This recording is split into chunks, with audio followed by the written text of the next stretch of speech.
বটতলা বাজারে জামাতে ইসলামের কর্মী সম্মেলন মুক্তাগাছা ৮ নং গাঁওগাঁও ইউনিয়নের ১, ২ ও ৩ নং ওয়ার্ডের উদ্যোগে অনুষ্ঠিত কর্মী সম্মেলনে অংশ নিতে হাজারো মানুষের ঢল নামে ঐতিহাসিক বটতলা বাজারে। কর্মী, সমর্থক ও এলাকাবাসীর উপস্থিতিতে পুরো এলাকা পরিণত হয় এক উৎসবমুখর জনসমুদ্রে। অনুষ্ঠানে প্রধান অতিথি হিসেবে উপস্থিত ছিলেন অ্যাডভোকেট মতিউর রহমান আকন্দ, নির্বাহী পরিষদ সদস্য ও বাংলাদেশ জামায়াতে ইসলামী প্রচার ও মিডিয়া বিভাগের সেক্রেটারি। তিনি একই সঙ্গে জামায়াত মনোনীত ময়মনসিংহ-৫ মুক্তাগাছা আসনের সম্ভাব্য সংসদ সদস্য প্রার্থী।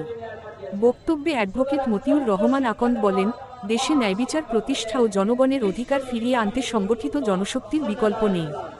আজকের এই কর্মী সম্মেলন প্রমাণ করেছে, মুক্তাগাছার জনগণ পরিবর্তনের পক্ষে। কর্মসূচিতে স্থানীয় নেতৃবৃন্দ, তরুণ প্রজন্মের প্রতিনিধি ও বিভিন্ন শ্রেণী পেশার মানুষও অংশ নেন।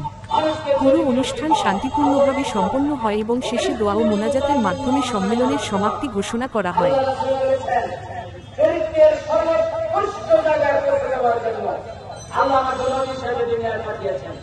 সুতরাং চরিত্র শিক্ষা দেওয়ার মহান শিক্ষক হলেন বিশ্বনবী মুহাম্মদ রাসূলুল্লাহ সাল্লাল্লাহু আলাইহি ওয়াসাল্লাম।